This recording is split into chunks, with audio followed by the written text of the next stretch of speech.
नवरात्रि की बहुत बहुत शुभकामनाएं। और कुछ ही दिनों में देश रामनवमी का पर्व मनाएगा। रामनवमी की बहुत बहुत शुभकामनाएं। आपको भी। मेरा पहला सवाल होगा ये कि आपने कई भाषणों में कहा है कि 2024 आपका लक्ष्य नहीं है, 2047 है। तो 2047 तक क्या कुछ होने वाला है और क्या ये चुनाव महज एक फॉर्मेलिटी है?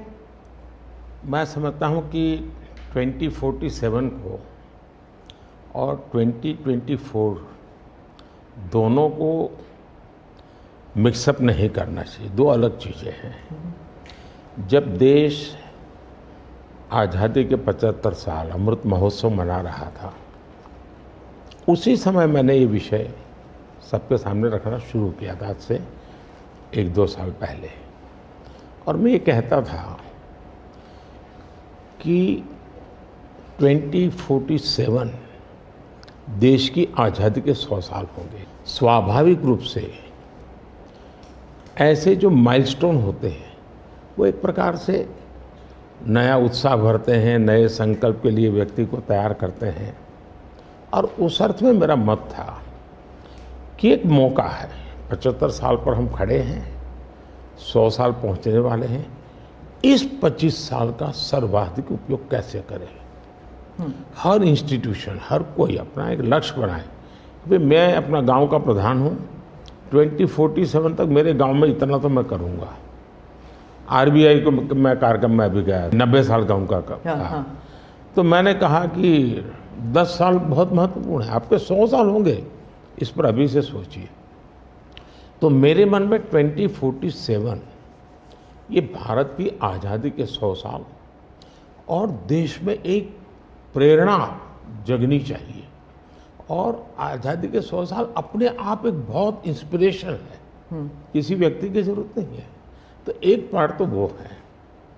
दूसरा है 2024। 2024 ये चुनाव का हमारा जो क्रम है 5 साल का, उसके हिसाब से वो आया हुआ क्रम है।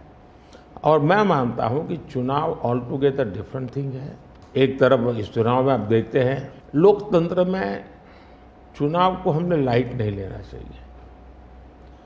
ये एक बहुत बड़ा महापर्व है और इसलिए मेरा तो मत है कि उत्सव के रूप में मनाना चाहिए।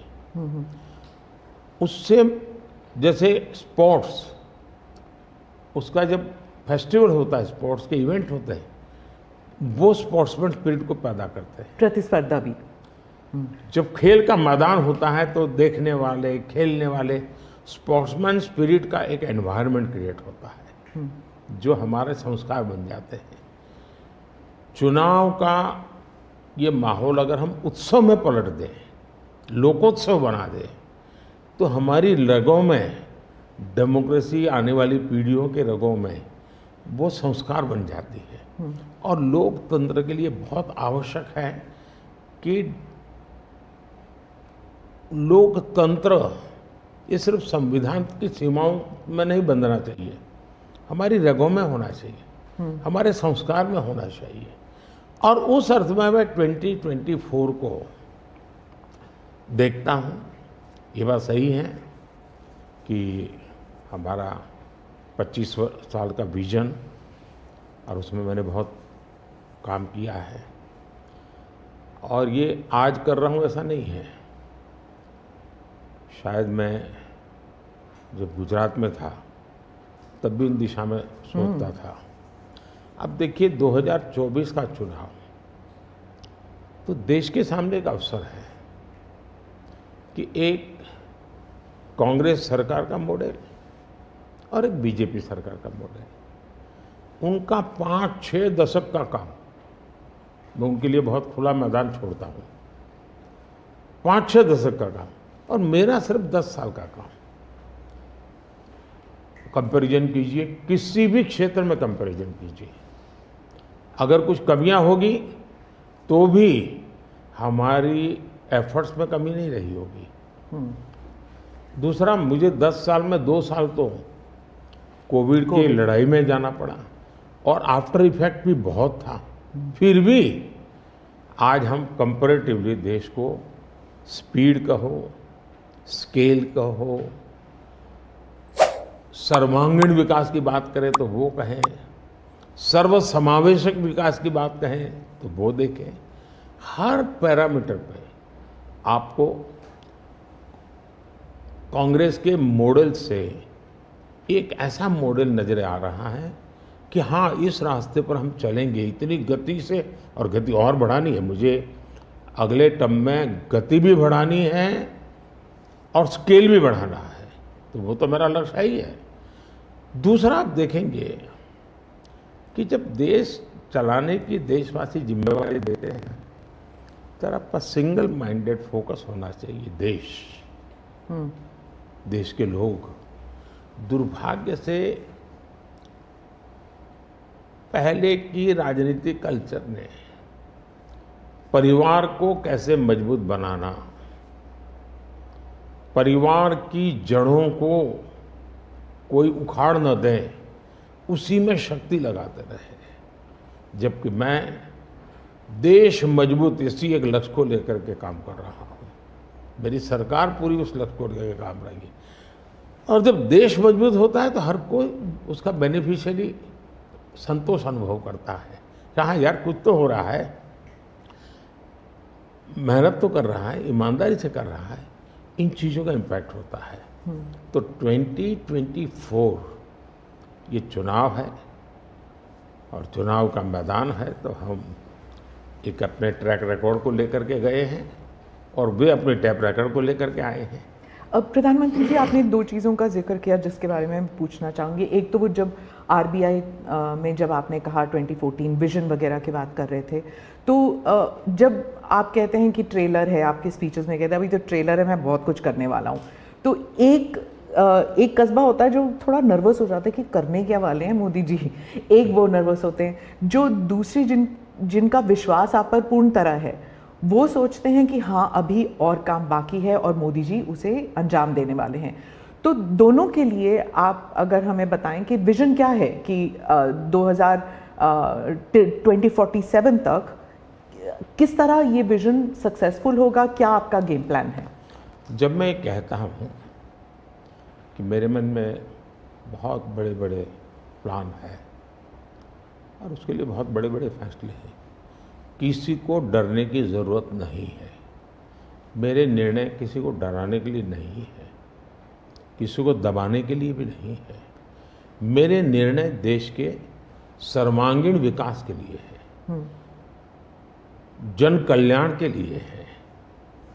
देश के युवाओं के एस्पिरेशंस को मैं देर करना नहीं चाहता हूँ, मैं समय बिगाड़ना नहीं चाहता हूँ, उस अर्थ में मैं कह रहा हूँ। दूसरी बात है, ज़्यादातर सरकारों का स्वभाव होता है वो ये मिजाज में रहते हैं हमने तो सब कुछ कर लिया, हम तो सब कुछ करते हैं। मैं नहीं मानता हूँ मैंने सब कुछ कर लिया है। मैंने ज़्यादा से ज़्यादा करने का प्रयास किया है, सही दिशा में जाने का प्रयास किया है, फिर भी बहुत कुछ है जो मुझे अभी भी करना है, क्योंकि मैं देखता हूँ मेरे देश की कितनी आवश्यकताएं हैं। हर परिवार का सपना, वो सपना कैसे पूरा हो, ये मेरे दिल में पड़ा हुआ है। और इसलिए मैं कहता हूँ जो हुआ है वो ट्रेलर है, आपको अच्छा लगा है, लेकिन मैं बहुत अधिक करना चाहता हूँ, उस अर्थ में मैं उस बात को कहता हूँ। दूसरी बात है कि 2047 का जो विजन का सवाल है, एक तो मैं लंबे समय तक मुख्यमंत्री रह करके आया हूँ और मैं अनुभव करता था कि बार बार चुनाव, आचार संहिता, किसी भी राज्य में चुनाव हो तो मेरे राज्य से 30-40 सीनियर अच्छे अफसर ऑब्जर्वर के नाते जाते थे इलेक्शन ड्यूटी, तो 40-50 दिन तक वो बाहर रहते थे। तो मुझे चिंता रहती थी कि मैं सरकार कैसे चलाऊं, क्योंकि देश में ऐसे चुनाव होते ही रहते और मेरे ऑब्जर्वर जाते रहते। तो फिर मैंने सोचा कि मैं ये इसको वैकेशन नहीं मानता हूँ। मैं चुनाव होगा तो उस पीरियड को वैकेशन के रूप में नहीं लूँगा। मैं अफसरों को पहले से काम देता हूँ, भाई अगली सरकार के लिए ये काम करो। तो मैं उस समय भी 100 दिन का प्लान करता था। हाँ, उसी पे पूछना था मुझे। हाँ। अभी तो चुनाव हो ही रहे हैं अभी रिजल्ट्स भी नहीं आए और आप 100 दिन का प्लान बना रहे हैं। मैं चुनाव में जाने से पहले शुरू किया।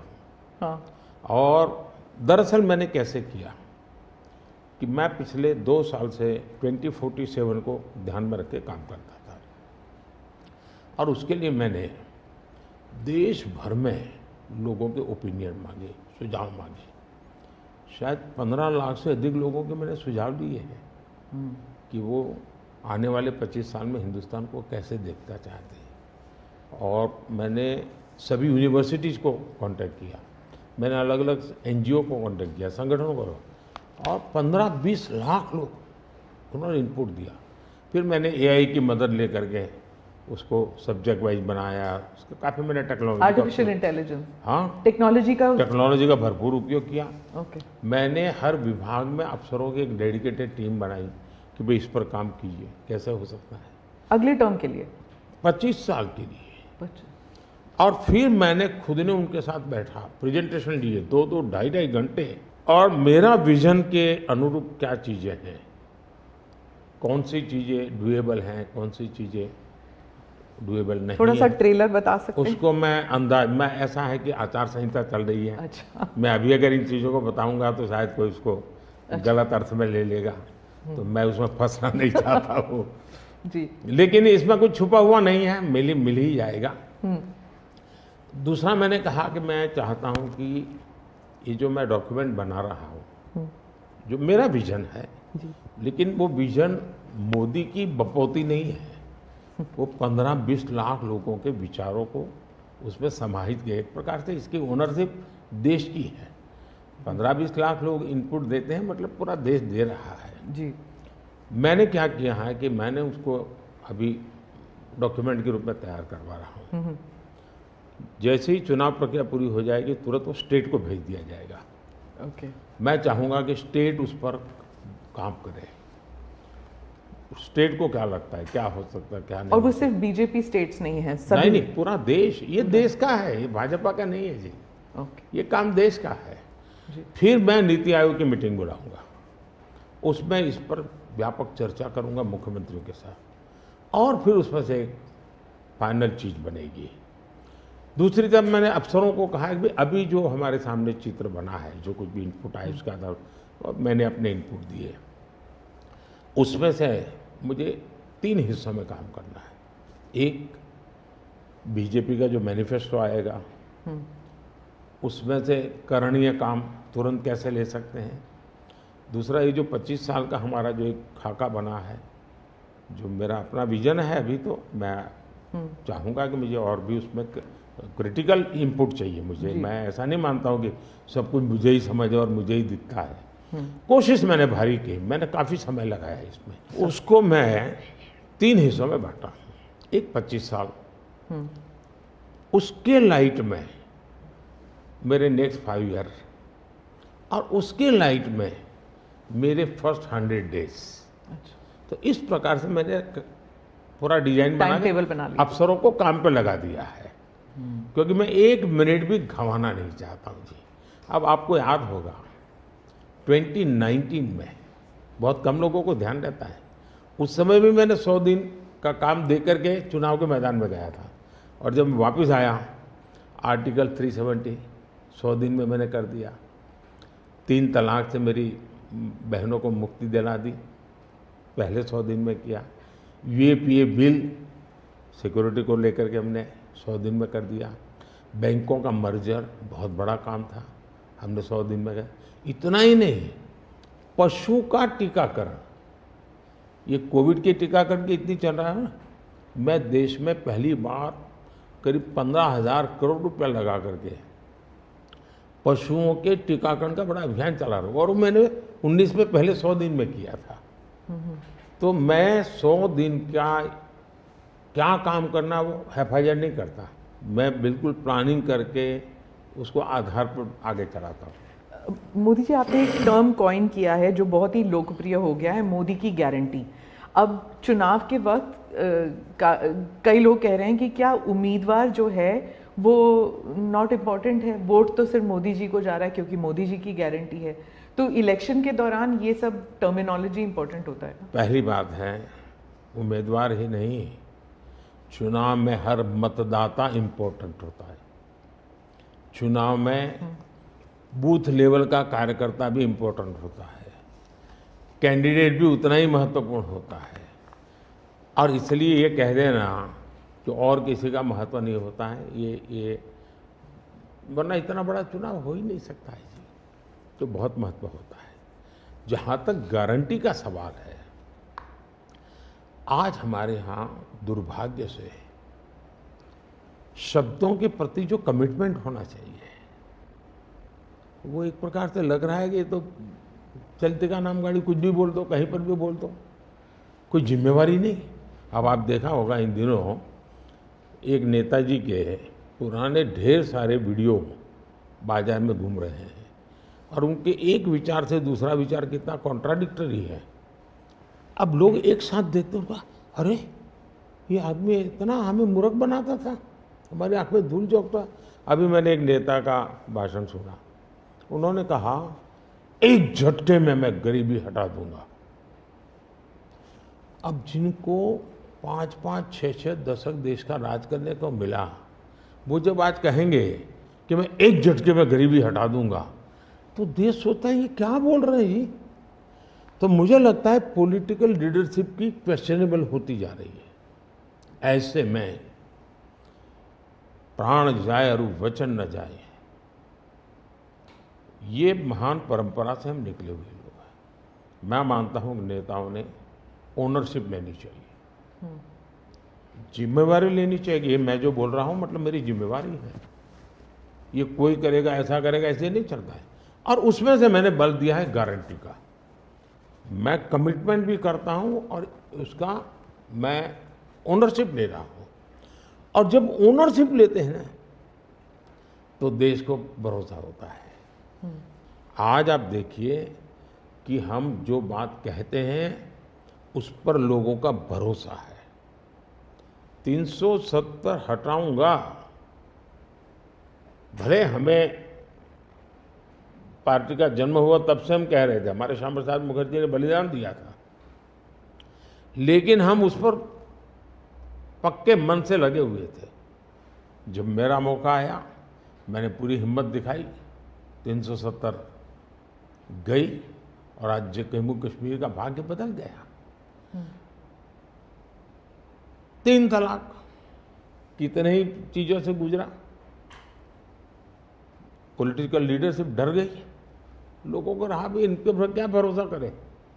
ये तो एक बार एक बोलते दूसरे लोगों का भरोसा तब बनता है, कहेगा यार ये खुद खड़े रहेंगे, ये खड़े रहेंगे और जाना भी है तो जिम्मेवारी लेकर के जाएंगे कि भाई ये था, मैं सोचा था, नहीं कर पा रहा हूं, मैं जा रहा हूं वापिस। लेकिन भरोसा बहुत बड़ी ताकत होती है और भारत जैसे देश में ये भरोसा को मैं अपनी जिम्मेवारी मानता हूँ और इसलिए मैं बार बार गारंटी ये कहता हूँ। मोदी जी, आप भरोसे की बात करते हैं, जब भी हमारे कैमरा टीम्स जहाँ भी जाते हैं वो सब यही कहते हैं कि जो मतदाता हो या कैंडिडेट हो वो सब यही बात करते हैं, मोदी पर भरोसा। तो have we come to this situation जहाँ पे पहले होते थे, बोला जाता था कि Indira is India, India is Indira, और अब है मोदी इज़ भारत, भारत इज़ मोदी। क्या उस लेवल पर पहुँच गए हैं? ऐसा है कि देश ये कहता है और जो मैं खुद भी फील करता हूँ कि ये माँ भारती का बेटा है, ये माँ भारती का संतान है। उससे ज़्यादा न लोग मुझे मेरे लिए सोचते हैं, न ही मेरे लिए बोलते हैं। भारत माँ का संतान है, माँ की सेवा कर रहा है, तो इतना ही बहुत है। मैं राम मंदिर प्राण प्रतिष्ठा की बात करती हूँ। इसको एक राजनीतिक रंग नहीं चढ़ना चाहिए था, लेकिन हो गया है। और जब इलेक्शंस आ गए हैं तो फिर चाहे ऑपोजिशन हो या बीजेपी हो, एक दूसरे पर आरोप लगाते हैं, तुम पापी तुम पापी। कांग्रेस कहती है कि इसका राजनीतिकरण बीजेपी ने किया इसलिए वो पापी है।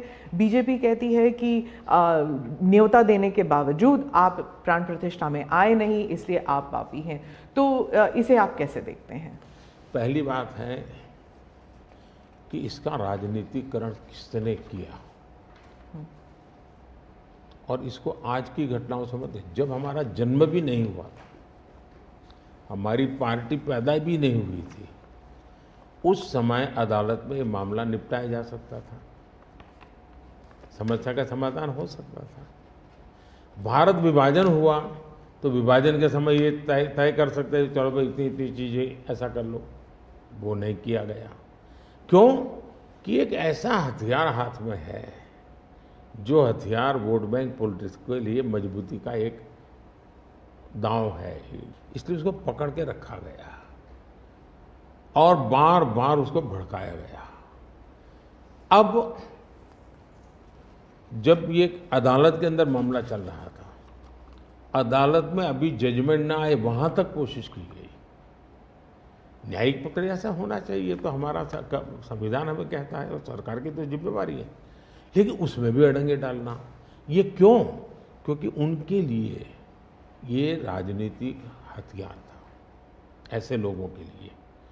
और देखिए राम मंदिर का, ऐसे लोग हैं राम मंदिर कर रहे हैं, तुम्हें मार देंगे, ऐसा करके वोट बैंक बनाने का एक तरीका था।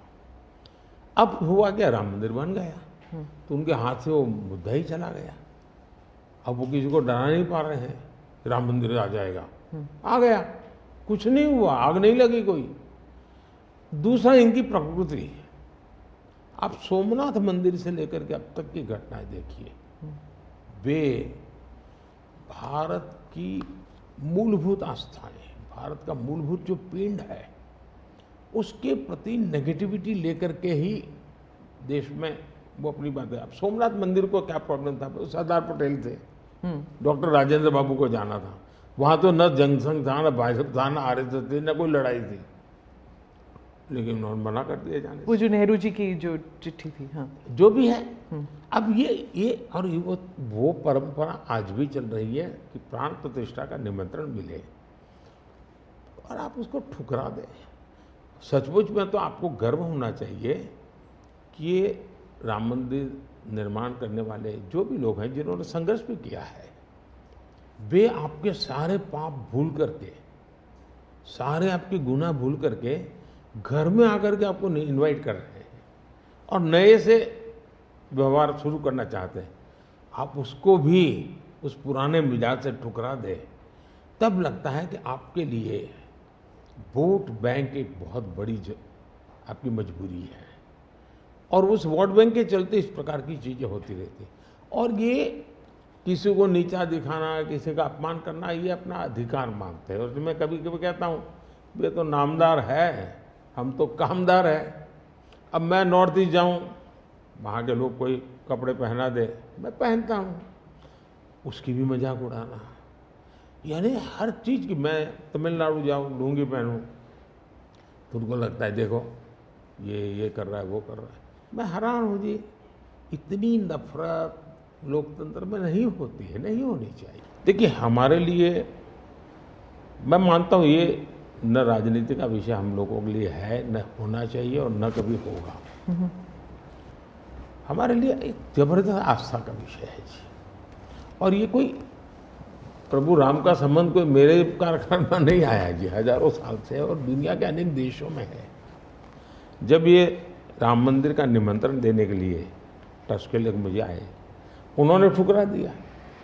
मैं सोचने लगा, इतना बड़ा मुझे दायित्व दिया जा रहा है, मैं अपने आप को योग्य क्या कैसे करूं, अपने आप को योग्य कैसे बनाऊं।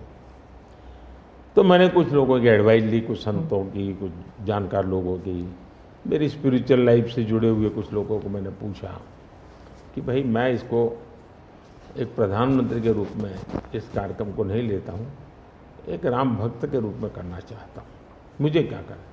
उसमें से मुझे सुझाव आया, तो सुझाव तो बहुत, लेकिन मैंने फिर कुछ अध्ययन भी किया और मैंने मनोमन तय किया कि मैं 11 दिन का अनुष्ठान करूँगा।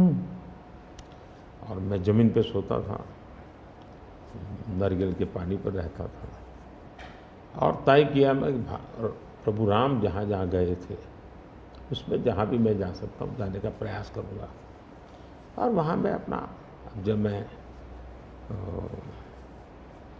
श्रीरंगम मंदिर में गया, दक्षिण भारत में, हाँ, दक्षिण भारत में, और कंब रामायण का मैंने पाठ किया वहाँ, तब मुझे वहाँ के लोगों ने बताया कि साहब 800 साल पहले जब कंब रामायण की रचना हुई तो पहला पाठ इसी जगह पे हुआ था, और मैं देख रहा सबके आंख में आंसू थे।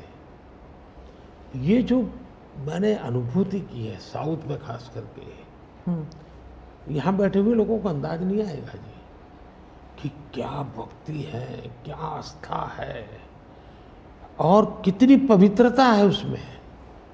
मेरा कार्यक्रम नोन नहीं था, मेरा काम भी ऐसा व्यक्तिगत था, लेकिन जो जन सामर्थ्य एक प्रकार से मुझे उनके भाव में अनुभव कर रहा था, तो मेरे लिए शायद मेरी स्पिरिचुअल जर्नी की एक बहुत बड़ा महत्वपूर्ण एक 11 दिन की घटना मैं देखता हूँ। मैं और राम मंदिर प्राण प्रतिष्ठा को मैंने बहुत गंभीर लिया था जी। मैंने एक इवेंट के रूप में नहीं लिया था जी, मेरे लिए वो इवेंट नहीं था। वो एक स्पिरिचुअल मूवमेंट था आपके लिए? मैं मानता, मुझे दिखता था वो 500 साल का संघर्ष, मुझे दिखता था 140 करोड़ लोगों की श्रद्धा, सपने, और देश के गरीब गरीब लोगों ने पाई पाई दे करके मंदिर बनाया है जी। ये मंदिर 3 चीजें मैं देखता हूँ।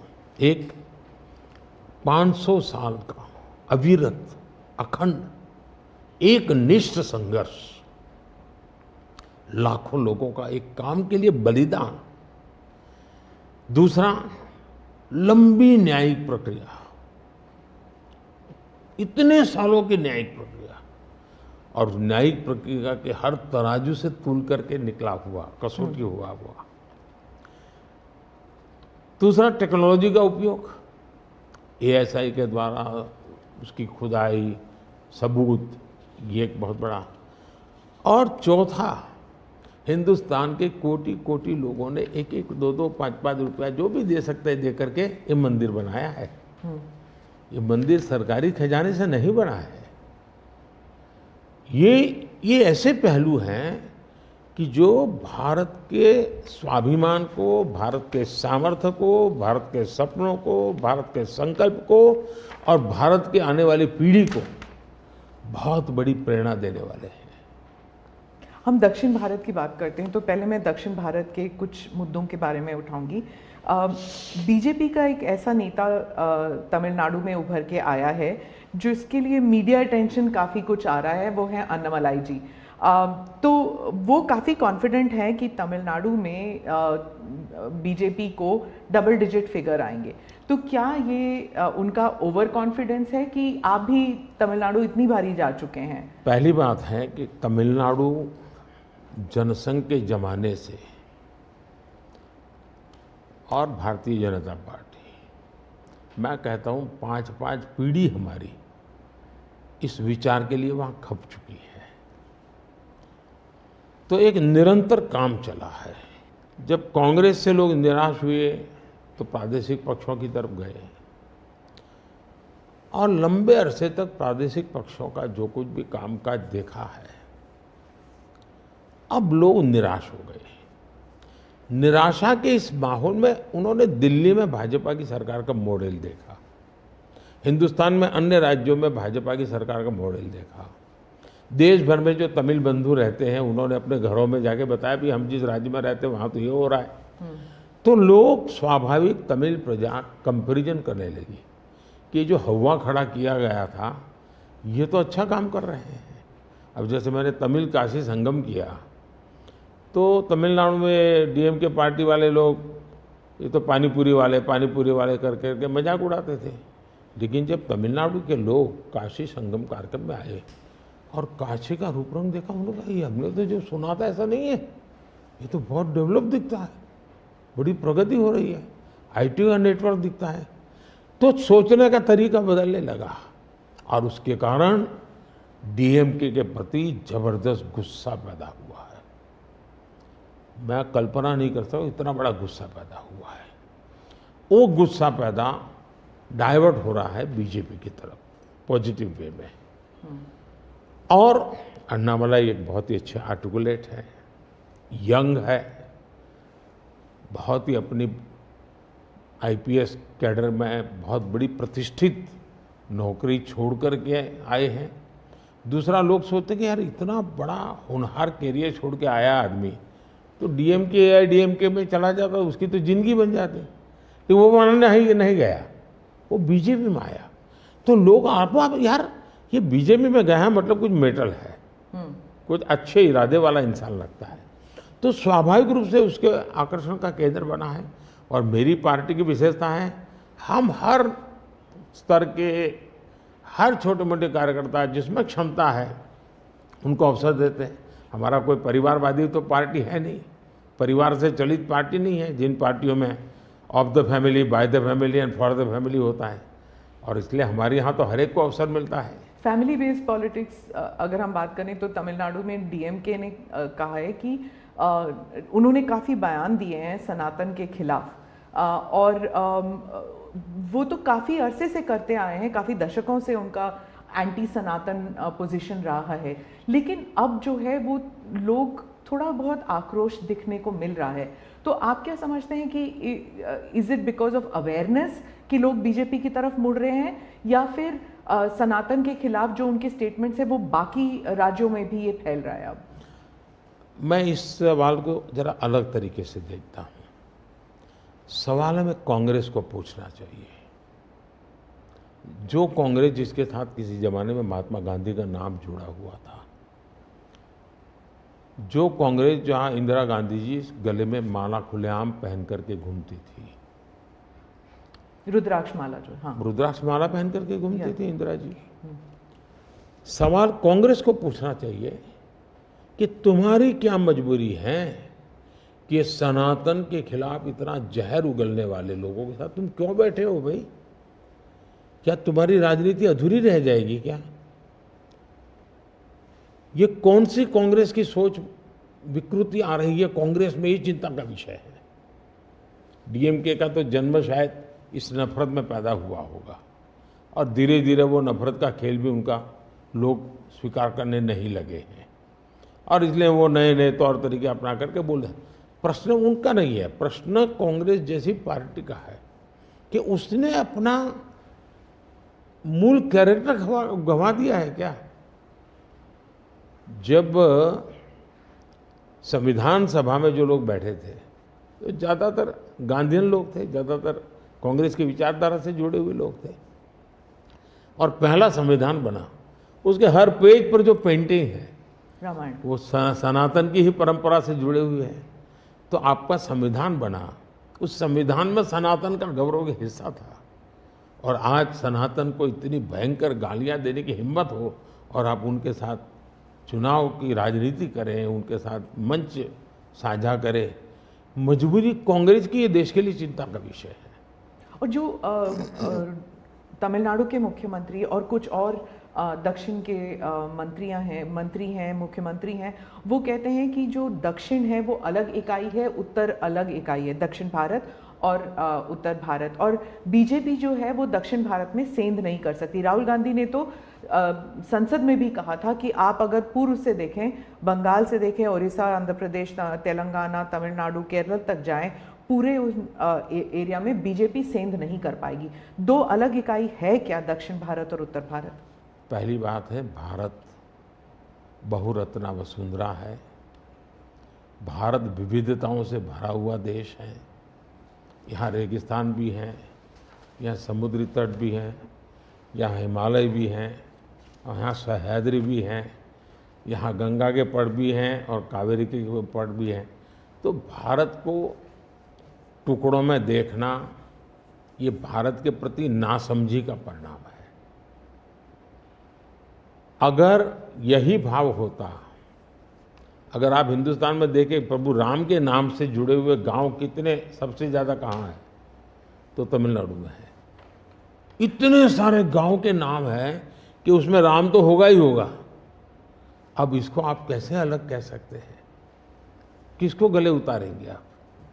लेकिन भारत की विविधता है।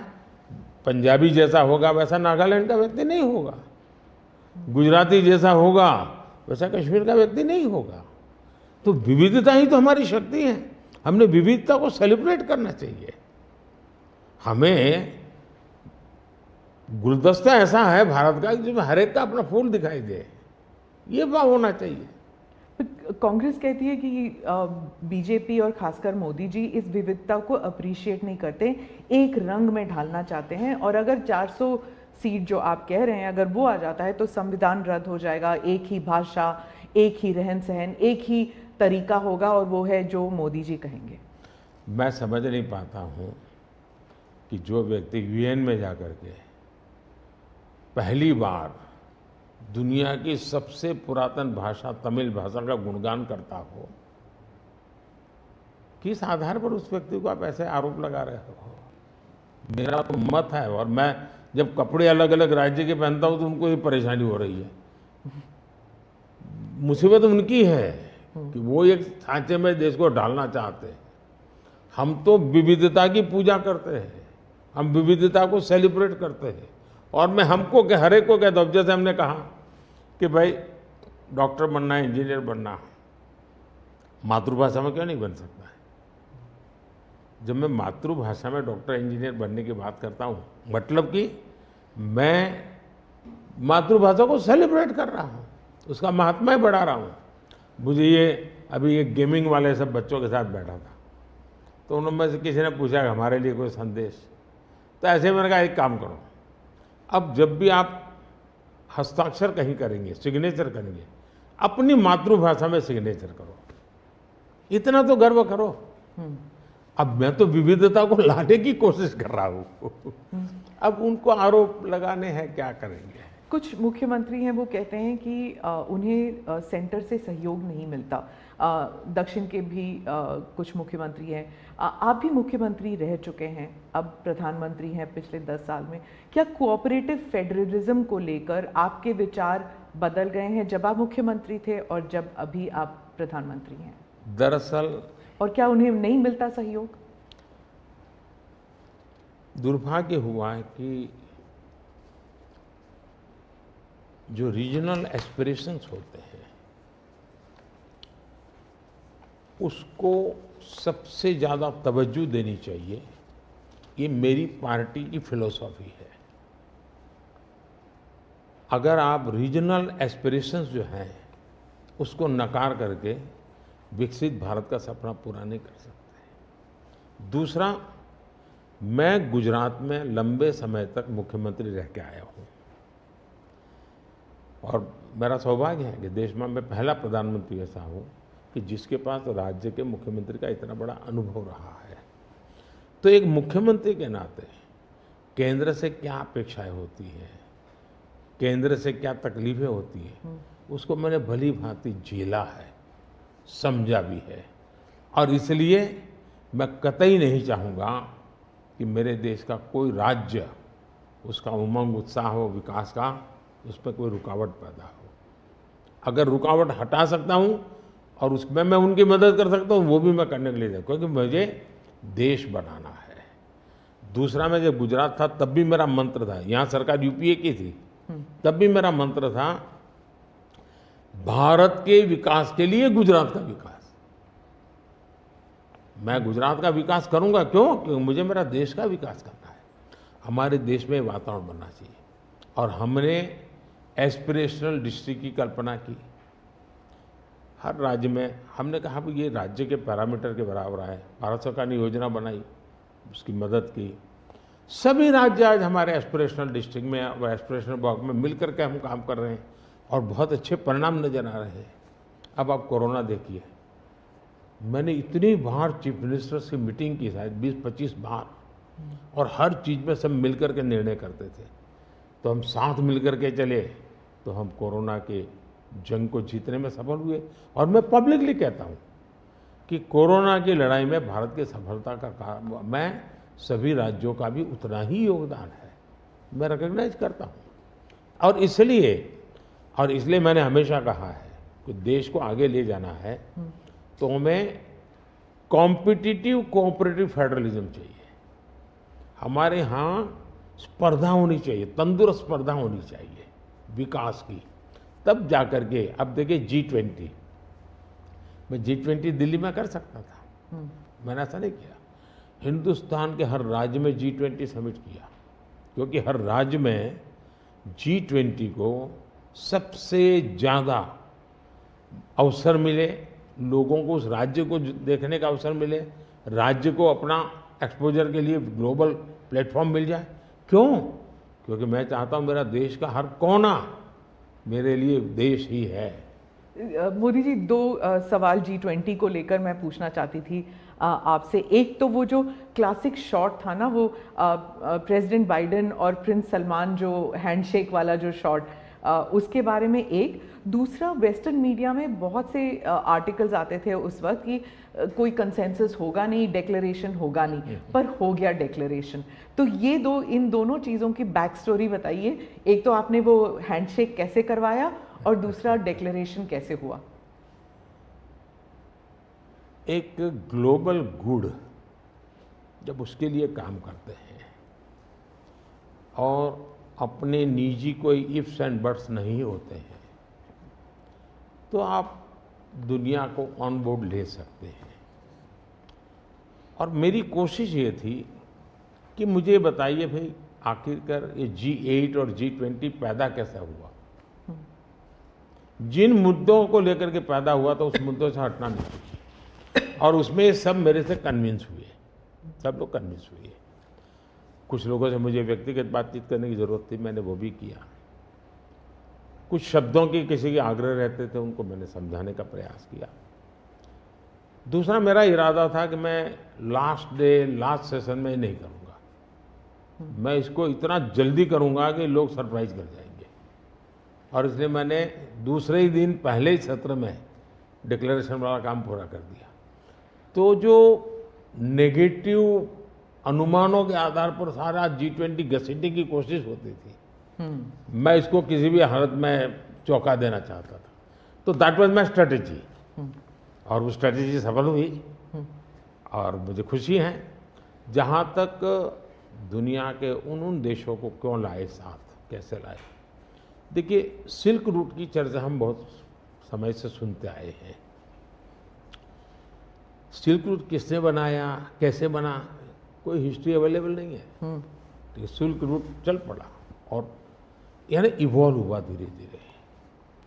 हम लोगों ने ये जो IMEC की दिशा में हम गए हैं, ये बहुत बड़ा गेम चेंजर बनने वाला है, और आने वाले हजारों साल उसका इम्पैक्ट है। जैसा सिल्क रूट का इम्पैक्ट हजारों साल रहा, वैसा इसको इम्पैक्ट रहने वाला है।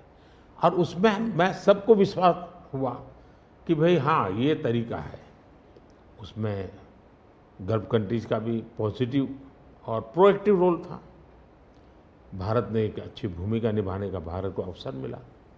US, यूरोप हमारे साथ थे, और सबको लगा कि एक कॉन्क्रीट पॉजिटिव आउटकम निकलेगा, तो हम उसको लेकर के मिलते थे। तो उसमें स्वाभाविक था कि सऊदी किंग और प्रेसिडेंट बाइडेन और दोनों के साथ मेरी अच्छी मित्रता है, तो मैं किसी का भी हाथ भी पकड़ सकता हूँ, किसी की बात भी कर सकता हूँ। पर्सनालिटी पॉलिटिक्स भी आता है ना, क्योंकि देखिए आप कि अगर हम विदेश नीति की बात करें तो खाड़ी के साथ जो हमारे रिश्ते बेहतर हुए हैं, उसके लिए बहुत से लोग कहते हैं कि it is because of your personal intervention. आपको सम्मान भी दिया गया था वहाँ पर। तो चाहे ईस्ट एशिया हो या वेस्ट एशिया हो, इसमें पर्सनालिटी पॉलिटिक्स कहाँ तक इम्पोर्टेंट है कि आप उनके जो राष्ट्रपति हैं या प्रधानमंत्री हैं, उनके साथ आपका वाइबिंग होता है, आप उनके साथ बातचीत करते हैं और वो फिल्टर डाउन होता है। फिर कहाँ तक इसमें पर्सनालिटी पॉलिटिक्स भी है? मैं समझता हूँ कि इसके अलग अलग व्यू हो सकते हैं और सब सही हो सकते हैं। एक मत स्ट्रॉन्ग है कि पर्सनालिटी कल्ट या पर्सनल रिलेशन, ये बहुत ज़्यादा इन चीज़ों में नहीं डाले थे। एक मत है, स्ट्रॉन्ग मत है। मुझे लगता है कि हमारी डिप्लोमेसी अगर प्रोटोकॉल में फंसी रहेगी तो हम परफॉर्म नहीं कर पाएंगे। डिप्लोमेसी की ताकत भी इनफॉर्मल में भी है, प्रोटोकॉल में ही ऐसा नहीं है। प्रोटोकॉल में ज़्यादा पोजीशनिंग होता है, पहले कौन आएगा, पहले कौन हाथ मिलाएगा वगैरह, उसी में समझ जाता है। तो मैंने शुरू से देखा कि भाई, जैसे मेरी शपथ हुआ था, बड़ा इंटरेस्टिंग है। मैंने तय किया कि मैं सार्क देशों को 2014 की शपथ में। हाँ 2000 पहली बार में पहली बार। सार्क देशों को बनाने का मेरे मन में विचार आया। और उसके पीछे कारण ये था क्योंकि मेरा चुनाव प्रचार में मुझ पर आरोप एक ही था कि ये मोदी तो एक राज्य से आया है, ये देश की राजनीति क्या समझेगा, विदेश नीति क्या समझेगा, ये तो डुबो देगा। ये चुनाव प्रचार का मेरा खिलाफ के जो मुद्दे थे उसमें एक बड़ा महत्वपूर्ण मुद्दा था। सब लोग मेरी मजाक उड़ाते थे। तो मुझे लगा इनको एक ही एक्शन से मुझे जवाब दे देना चाहिए, बोलने की जरूरत नहीं है पहले दिन से। तो मैंने शपथ समारोह में सार्क देशों को बुलाया।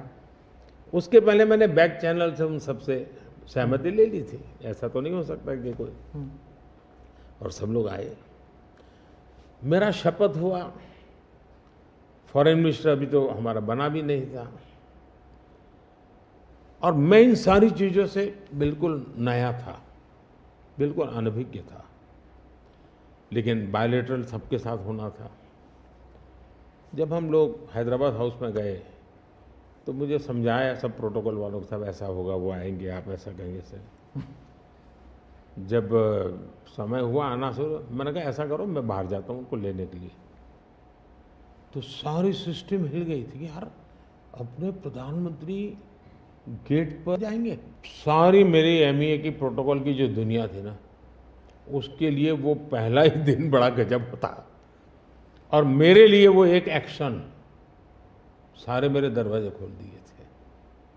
और इसलिए मैं प्रोटोकॉल में बंधने के बजाय परफॉर्मेंस पर फोकस करके डिप्लोमेसी के लेवल को शिफ्ट करने का प्रयास किया, और उसमें मुझे सफलता मिली है। President Obama, president Biden, president Trump, इन तीनों के साथ आपने काम किया हुआ है, और इंडिया यूएस रिलेशंस एक अपवर्ड ट्रैजेक्टरी पे हैं। लेकिन बहुत से मुल्क हैं जो भारत की अपवर्ड ट्रैजेक्टरी से परेशान होते हैं। ये इट इज़ अंडरस्टूड कि ये है, जैसे कि चाइना, क्योंकि वो दे यूज टू थिंक कि ग्रुप ऑफ टू होगा, एक तरफ चाइना, एक तरफ अमेरिका, मतलब दो पावर सेंटर्स होंगे। तो मैं सिर्फ उदाहरण के लिए चाइना दे रही हूँ, लेकिन हमारे इर्द गिर्द जो मुल्क हैं वो भी थोड़े असमंजस में है कि ये भारत की ट्रैजेक्टरी इतनी ऊपर इतनी जल्दी जा रही है। क्या हम अपने नेबरहुड को अपनी सक्सेस स्टोरी का हिस्सा नहीं बना सकते? अच्छा सवाल आपने पूछा। हमारी डे वन से पॉलिसी है, एक नेबर फर्स्ट, दूसरा एक्ट ईस्ट। तो जो हमारे ईस्टर्न पार्ट के जो हमारे आसियान कंट्री के देश हैं, उसमें हमने एक्ट ईस्ट पॉलिसी लिया है, यहाँ नेबरहुड फर्स्ट। तो ये हमारा डे वन से हमारे देश की भी पॉलिसी है और हमारी भी पॉलिसी है। पहले लूकैस था, मैंने आकर के उसको एक्ट ईस्ट कहा।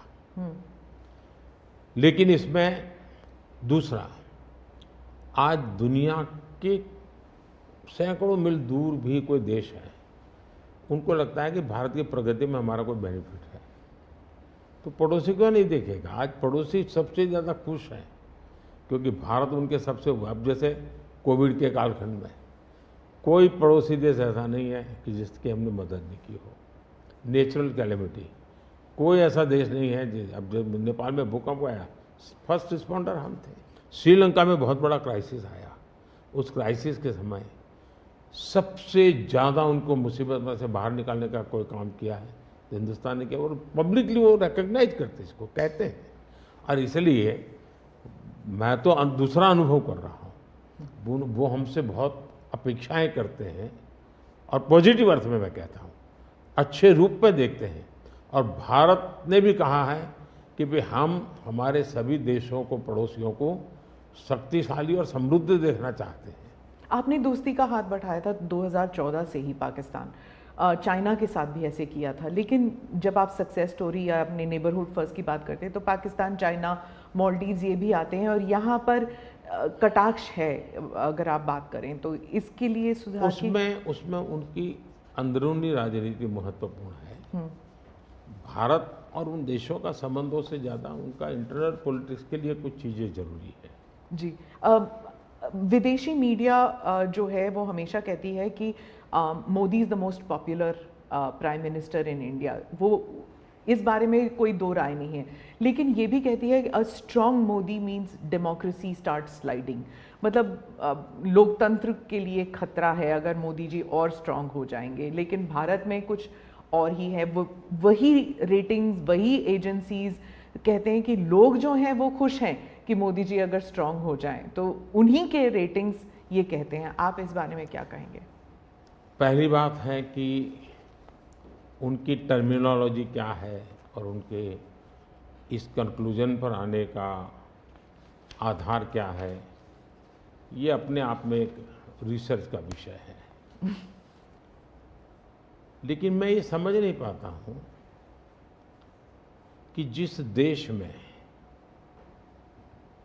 6 लाख पंचायतें चुने हुए लोगों से चलती हो, दुनिया में कोई देश ऐसा है कि जहाँ 6 लाख पंचायतें और नियमित रूप से चुनाव जहाँ होते हैं, इतने राज्य, अनेक पार्टियों की सरकारें। हमारे देश में शायद ही कोई ऐसी पॉलिटिकल पार्टी होगी जो कहीं सत्ता में ना हो।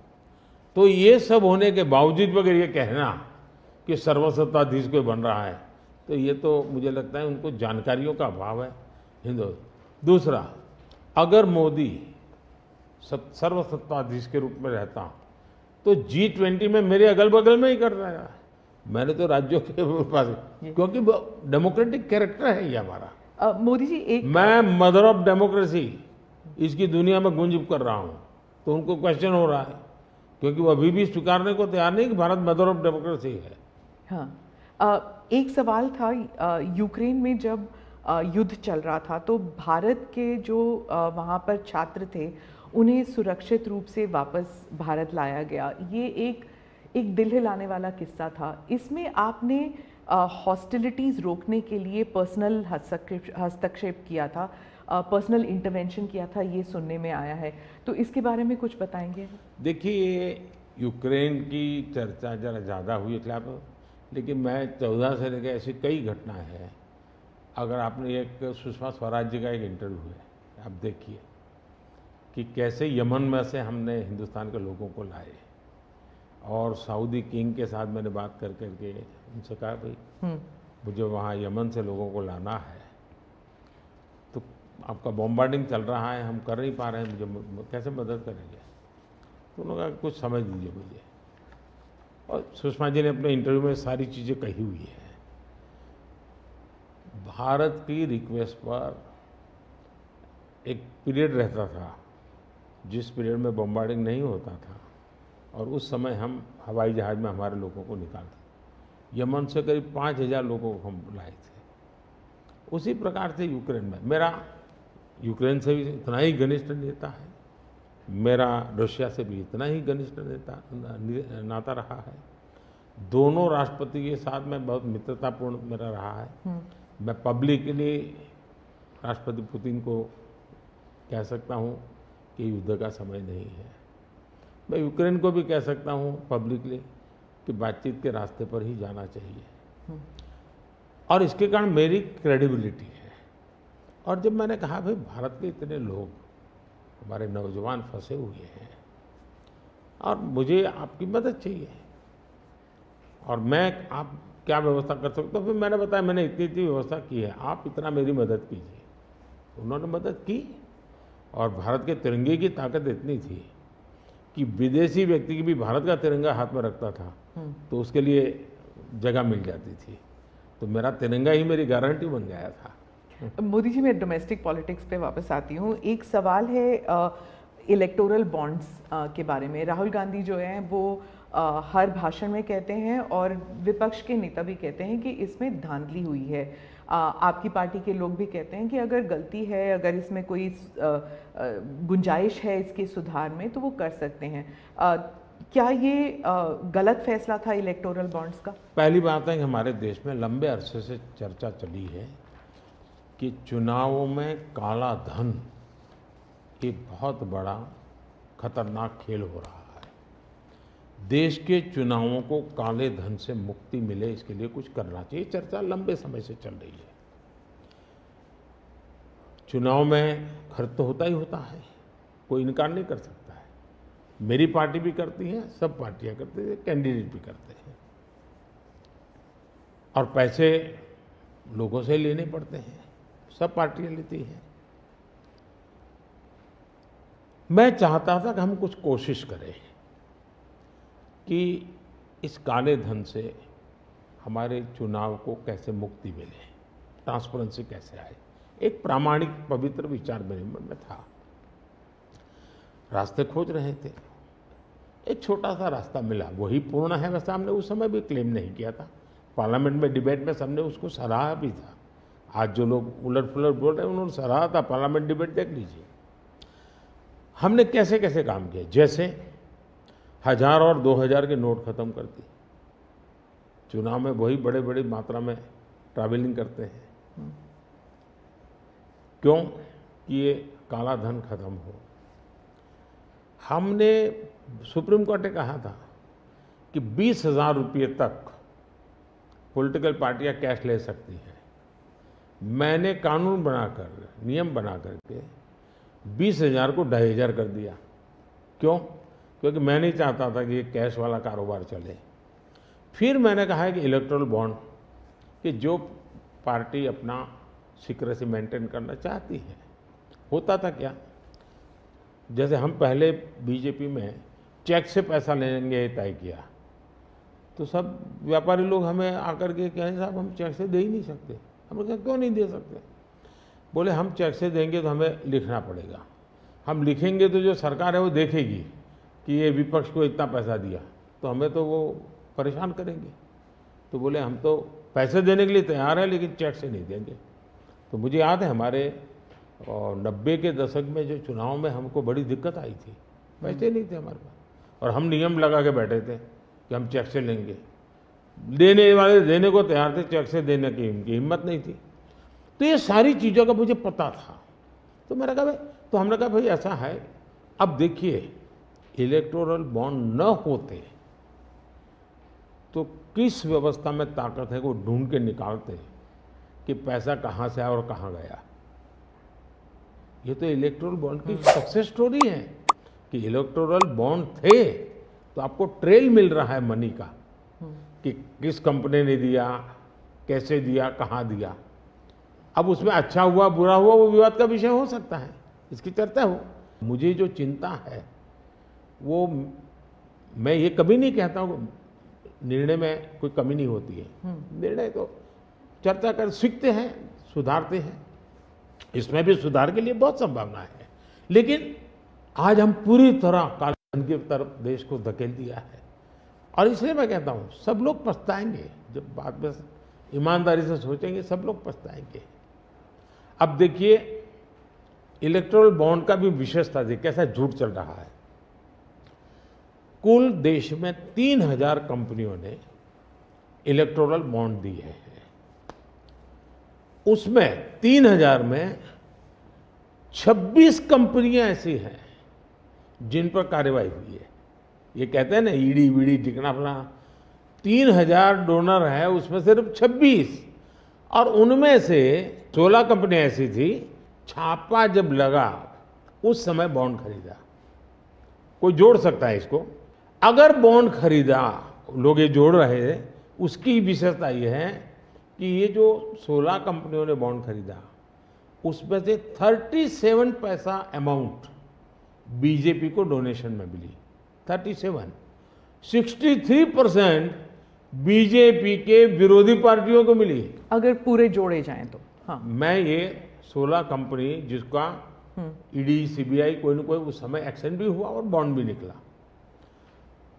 37% अमाउंट बीजेपी ने, 63 ऑपोजिशन को।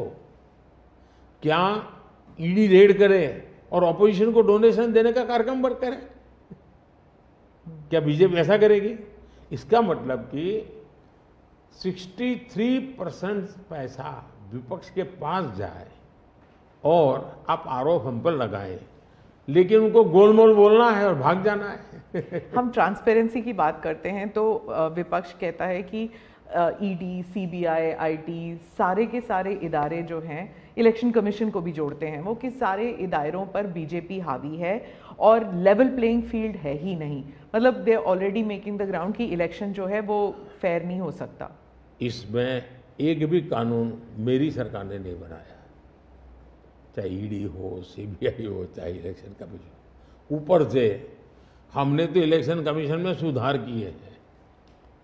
आज इलेक्शन कमीशन बनता है तो ऑपोजिशन भी उसमें होता है। पहले तो प्रधानमंत्री एक फाइल पे साइन करके इलेक्शन कमीशन बना देता था, और जो उनके परिवार के साथ निकट जुड़े थे ऐसे ऐसे लोग इलेक्शन कमिश्नर बने थे। ऐसे लोग इलेक्शन कमिश्नर बने थे जो वहाँ से निकलने के बाद राज्यसभा के मेंबर बने, उनकी सरकार के मिनिस्टर बने। ऐसे इलेक्शन कमिश्नर बने थे जो कांग्रेस के बाद में कैंडिडेट बने, और इसलिए हम उस लेवल पे प्ले नहीं कर सकते। तो हमारा लेवल प्ले फील्ड हो ही नहीं सकता, हम ऐसे बन ही नहीं सकते। हम अच्छे रास्ते पर जाना चाहते हैं, हम उस रास्ते पर जाना नहीं चाहते।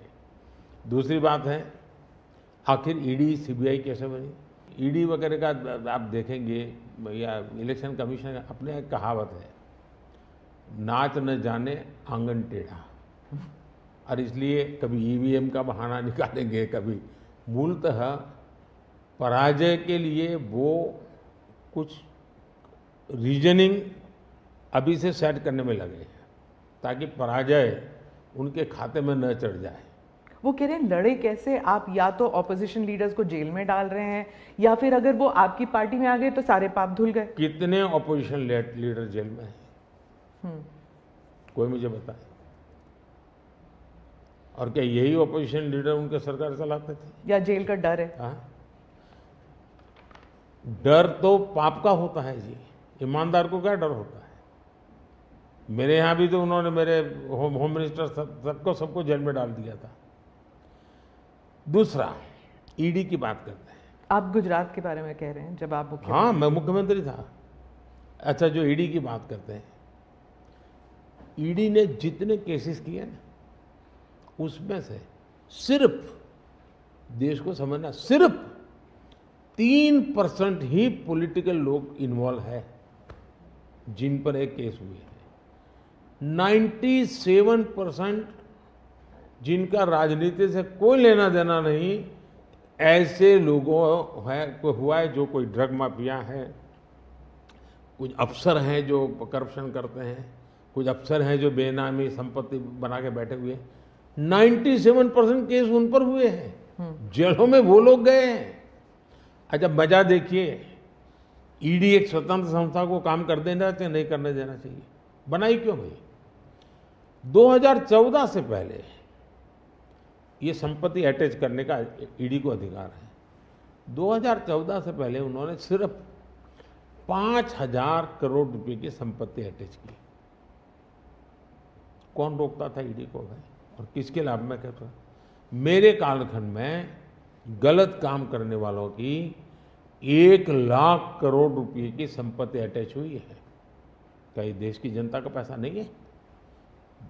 दूसरा आंकड़ा तो आप और हैरान हो जाओगे। 2014 पहले इसी ईडी ने देश में से 34 लाख रुपए, 34 लाख रुपया कैश जब्त किया था। मतलब कि स्कूल बैग में आ जाए इतना पैसा, स्कूल बैग में आ जाए। पिछले 10 साल में हमने 2,200 करोड़ रुपया कैश जब्त किया है, 2,200 करोड़ रुपया कैश जब्त किया है। कहाँ 34 लाख, कहाँ 2,200 करोड़? 34 लाख रुपया एक बैग में आ जाता है, 2,200 करोड़ रुपया सीव करना है तो वो हाथी का छोटा सा ट्रक आता है ना, 70 ट्रक लगेंगे तब जाकर इतना रुपया हमने ईडी ने हमारे यहाँ हमारे कालखंड में। इसका मतलब ये है कि ईडी सही काम कर रही है। कैश पकड़ा है भाई, लोग पकड़े नहीं, कैश भी पकड़ा है। और मेरा ये कमिटमेंट है जी, मैं ये कन्विंस हूं कि भ्रष्टाचार ने देश को तबाह करके रखा है। हमें देश में से भ्रष्टाचार के खिलाफ लड़ाई लड़नी चाहिए, पूरी ताकत से लड़नी चाहिए। और ये मेरा व्यक्तिगत रूप से मेरा ये कन्विक्शन बना हुआ है। एक सवाल आर्थिक इशू पर है कि जब इलॉन मस्क भारत आने वाले हैं और वो जब आपसे अमेरिका में मिले थे तो उन्होंने कहा था वो आपके प्रशंसक हैं, is a fan of yours. क्या हम भारत में टेस्ला कार, स्टारलिंक ये सब देखेंगे? और इससे जुड़ा एक सवाल था कि क्या जब ऐसे कंपनीज भारत में आएंगे तो क्या नौकरियां बढ़ेंगी? क्योंकि बहुत से लोग चाहते हैं कि, और थोड़ा भय भी है कि जब ये इंटरनेशनल कंपनीज भारत आएंगी तो क्या भारत में नौकरियां होंगी, नहीं होंगी? इन दोनों पर पूछना चाहती हूँ मैं। देखिए, पहली बात है, एलन मस्क मोदी के प्रशंसक है, वो अपनी जगह पे है। मूलतः वो भारत के प्रशंसक है और मैं अभी उनको मिला ऐसा नहीं। मैं 2015 में उनकी फैक्ट्री देखने गया था, वो कहीं बाहर थे, तो स्पेशली अपने सारे कार्यक्रम कैंसिल करके वो वापस आए। मुझे सब चीज़ें खुद ने अपनी फैक्ट्री में दिखाई और उनका विजन क्या है वो मैं उनसे समझा। मैं अभी गया तो दोबारा भी उनसे मिला था और अभी वो भारत आने वाले भी हैं। देखिए, भारत में पिछले 10 साल में दुनिया भर से हर क्षेत्र में पूंजी निवेश हो रहा है। अब हमारा ईवी मार्केट, इलेक्ट्रिक व्हीकल का मार्केट कितना बड़ा बना है, आपको जानकर के हैरानी होगी कि कितना बदलाव आया है, लोग पकड़ नहीं पाते। 2014-15 में हमारे देश में 2000 इलेक्ट्रिक व्हीकल थे, 2000 बिके थे। 14-15 में 2000 इलेक्ट्रिक व्हीकल बिके थे। 2023-24 में 12 लाख इलेक्ट्रिक व्हीकल बिके हैं। कहा 2000 और कहा 12 लाख। इसका मतलब इतना बड़ा चार्जिंग स्टेशन का नेटवर्क बना है, पर्यावरण को बहुत बड़ी मदद मिली है। यानी एक प्रकार से, और उसको लेकर के हमने आपको एक पॉलिसी का रूप दिया है। हमने दुनिया को कहा कि भाई भारत बहुत तेज़ी से ईवी पे जा रहा है, मैन्युफैक्चरिंग करना चाहते वो आना चाहे आइए। इतना ही नहीं, मैं चाहता हूँ हिंदुस्तान में निवेश आना चाहिए, क्योंकि भारत में वो चीज़ें जिसमें भले पैसा किसी का भी लगा हो, पसीना मेरे देश का लगना चाहिए, उसके अंदर सुगंध मेरे देश की मिट्टी की आनी चाहिए, ताकि मेरे देश के नौजवानों को रोजगार मिले। और मैं उसके लिए, आप देखिए, गूगल उसका बड़ा काम यहाँ कर रहा है, सैमसंग यहाँ पर आया, एप्पल बहुत बड़ी मात्रा में यहाँ पर आया।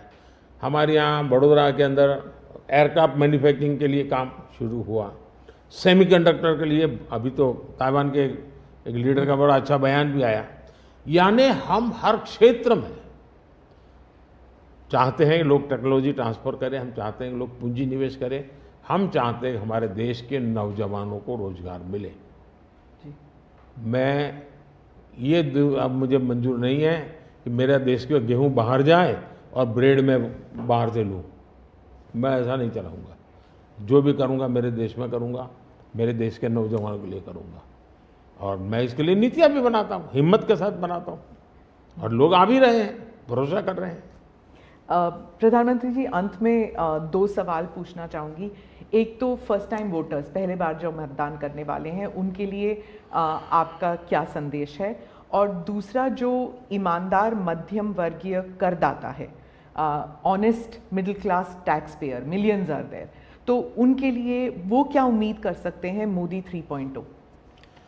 देखिए, मैं जो विकसित भारत की बात करता हूँ, उसके साथ साइमल्टेनियस किसका भविष्य जुड़ा हुआ है? जो आज 20 साल का, 22 साल का है, वो 2047 में है, उसकी पूर्ण जिंदगी का एक कालखंड है एक प्रकार से, तब वो 40, 45, 50 का होगा। मतलब ये भारत के विकसित भारत बनने की प्रक्रिया और उसकी जिंदगी की प्रक्रिया दोनों साथ है, गोल्डन अपॉर्चुनिटी है उसके साथ। ये सबसे ज़्यादा बेनिफिशियरी आज का जो फर्स्ट टाइम वोटर है, वो 2047 का सबसे बड़ा बेनिफिशियरी बनने वाला है। ये बात मैं उसको समझा रहा हूँ कि भाई मैं तेरा भविष्य बना रहा हूँ, तुम मेरे साथ जुड़ जाओ, और मैं क्या मानता हूँ कि वो जुड़ेगा। दूसरा, फर्स्ट टाइम वोटर जो है वो परंपरागत चीज़ों से बाहर आना चाहता है। अब आप देखिए विपक्ष का घोषणा पत्र पूरी तरह इकोनॉमी को फेल करने वाला घोषणा पत्र है। एक प्रकार से विपक्ष का घोषणा पत्र देश के जो फर्स्ट टाइम वोटर हैं या पिछले जिनकी उम्र 25 से कम है उनके भविष्य को रौंदने वाला उनका मैनिफेस्टो के इकोनॉमिक प्रोग्राम है। वो तो खटाखट खटाखट खटाखट पैसे देने वाला।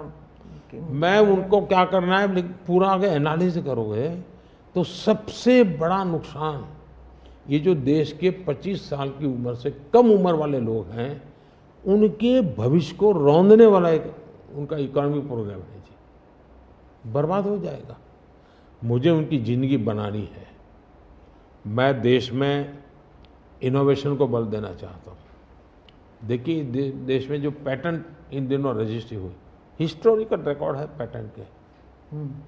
तो यंग जनरेशन को लगता है हाँ हमारी ज़िंदगी बढ़ रही है। आज डेटा मेरे देश का इतना सस्ता है, मैं जानता हूँ मेरे देश को आर्थिक रूप से नुकसान हो रहा है, लेकिन सस्ता डेटा का परिणाम है कि मैं देश में डिजिटल रिवॉल्यूशन लाने में मेरे नौजवानों को मैंने ताकत दी है। आज वो दुनिया, मुझे अभी गेमिंग वाले बच्चे मिले थे, वो कहते थे साहब दुनिया के देश में हम खेलने के लिए जाते हैं, वहाँ डेटा इतना महंगा है। बोले हम 50 बार सोचते हैं, हम भारत के अंदर इतना हमारे लिए अवसर है, इतना सस्ता डेटा है तो हम हिम्मत कर रहे हैं। एजुकेशन में आज डेटा सस्ता होने के कारण उसको कितनी फायदा हो रहा है जी। लॉन्ग डिस्टेंस लर्निंग, हाँ हर चीज़ में, टेलीमेडिसिन में। ये जो हमने इन चीज़ों पर कंट्रोल करके रखा है, इसका बहुत बड़ा लाभ हो रहा है, बड़ा रिवॉल्यूशन हो रहा है। और जो मिडिल क्लास टैक्स पेयर है उसके लिए जो देखिए जहाँ तक टैक्स पेयर है, सचमुच में टैक्स पेयर का सम्मान होना चाहिए, टैक्स पेयर का गौरव होना चाहिए। आए दिन रास्ते चलते हर टैक्स पेयर को गाली देते रहेंगे तो देश कैसे चलेगा जी। ये मैं समझ नहीं आता हूँ ये किस सोच का परिणाम है। देखिए क्या बदलाव आया है। मैं टैक्स पेयर की बात करूँ, पिछले 10 वर्ष में ITR फाइल करने वालों की संख्या 2 गुने से अधिक हो गई। पहले 4 करोड़ से भी कम लोग ITR फाइल करते थे, आज 8 करोड़ से ज़्यादा लोग ITR फाइल कर रहे हैं। टैक्स कलेक्शन 3 गुना बढ़ोतरी हुई है। मतलब पहले जो नेट टैक्स कलेक्शन होता था वो 11 लाख करोड़ रुपये होता था, आज net tax collection 34 lakh crore रुपये हो रहा है। ये क्यों हो रहा है? उसको भरोसा है कि वो जो पैसा दे रहा है ना वो सही जगह पे उपयोग हो रहा है, विकास के काम, चोरी लूटफाट में नहीं आया, इसलिए वो विश्वास के कारण देने के लिए आगे आया है। दूसरा, 7 लाख रुपये तक की इनकम पर टैक्स हमने माफ कर दिया है, जो पहले 2-2.5 लाख पे अटका हुआ था। 7 लाख रुपये कमाई तक कोई टैक्स नहीं देना है, फिर भी मेरे यहाँ टैक्स बढ़ रहा है। यानी और इसलिए मैं मानता हूँ, मैं तो हर टैक्स पेयर का हृदय से आभार व्यक्त करता हूँ, क्योंकि जो मुझे सपने पूरे करने हैं उसमें टैक्स पेयर जो धन देता है उसी से होने वाला है। और मैं मानता हूँ देश की प्रगति के लिए करदाताओं की संख्या बढ़नी चाहिए और करदाताओं पर बोझ कम होना चाहिए। इस मूलभूत फिलॉसफी की तरफ मैं आगे बढ़ना चाहता हूँ। जैसे, और मैं तो करदाताओं से एक प्रार्थना भी करूँगा कि देश के खातिर विकसित भारत के लिए करदाता क्या कर सकता है। मैं उनको कहूँगा कि आप कम से कम 3 लोगों को जो टैक्स नहीं देते हैं उनको प्रेरित करो कि वो टैक्स देना शुरू करें। हर टैक्स पेयर सिर्फ 3 लोगों को प्रेरित करें। और मैं उनको समझाता हूँ, जब मैं गरीब का घर बनाता हूँ उसमें जो ईंट लगती है ना, किसी न किसी टैक्स पेयर की ईंट है, वो उसका जो पुण्य है ना, वो जो परिवार उसमें रहता है, जो पुण्य संतोष व्यक्त करता है, उसका पुण्य उस टैक्स पेयर को जाता है। किसी गरीब को मैं जब मुफ्त राशन देता हूँ जब खाना पका करके अपने बच्चों को खिलाता है ना, तब वो कोई टैक्स पेयर सोचे कि हाश मैंने टैक्स दिया था, वो भूखा बच्चा खाना खा रहा है, उसको टैक्स देने का आनंद आएगा। और इसलिए मैं टैक्स पेयर का धन, जन कल्याण के काम, इनको कोरिलेट कर करके ही चलना चाहता हूँ, ताकि देने वाले को संतोष हो कि मेरे पैसों से ये हो रहा है। ये बहुत बड़ी आवश्यकता है। और मैं बार बार कहता हूँ कि ये जो गरीब के घर की थाली है ना, उसका संतोष का जो पुण्य है ना, उसका हकदार कोई है तो देश का टैक्स पेयर है। मोदी जी, चुनाव के दौरान आपने वक्त निकाला और हमसे इतनी सारी बातें की, उसके लिए धन्यवाद। बहुत बहुत धन्यवाद आपको। और मेरे देशवासियों से ये फर्स्ट टाइम वोटर्स को मेरी अपील है कि देश के नाम वोट कीजिए। मैं उनको कोई राजनीतिक वोट के लिए नहीं कह रहा, देश के नाम वोट कीजिए। खुद का आने वाला 25 साल के भविष्य के लिए वोट करें, ये मैं उनसे आग्रह करूंगा। दूसरा, मैं देशवासियों का कहूँगा, मैं सभी पॉलिटिकल पार्टी के वर्कर्स को भी कहना चाहूँगा कि गर्मी बहुत है, धूप में सभी पार्टी के वर्कर दौड़ रहे हैं। मैं सभी पार्टी के वर्कर को कहूँगा, बहुत पानी पीजिए, बहुत पानी पीजिए, दौड़िए, बहुत दौड़िए, लेकिन पानी बहुत पीजिए, ताकि इस धूप में, इस गर्मी में मतदाताओं को भी कहूँगा कि इतनी ही धूप क्यों ना हो, आप मतदान अवश्य करें। हो सके तो सुबह जल्दी जल्दी मतदान कीजिए। ये और लोकतंत्र के उत्सव के रूप में चुनाव को मनाएं, यही मेरी प्रार्थना होगी देशवासियों को। अगली चुनाव सर्दियों में कीजिएगा और 1 नेशन 1 इलेक्शन वाला। आपने सही मुद्दा उठाया। 1 नेशन 1 इलेक्शन हमारा एक कमिटमेंट है। हमने पार्लियामेंट में भी बोला हुआ है, हमने कमेटी भी बनाई थी, कमेटी का रिपोर्ट भी आया है। तो 1 नेशन 1 इलेक्शन के संबंध में देश में बहुत लोग ऑन बोर्ड आए हैं, सभी दलों ने, बहुत लोगों ने इसमें जो कमेटी को अपना सुझाव दिए हैं, बहुत ही पॉजिटिव सुझाव आए हैं और बड़े इनोवेटिव सुझाव आए हैं। और देश का बहुत बड़ा लाभ होगा अगर हम इस रिपोर्ट को लागू करवा पाते हैं तो। जी, धन्यवाद मोदी। नमस्कार, थैंक यू।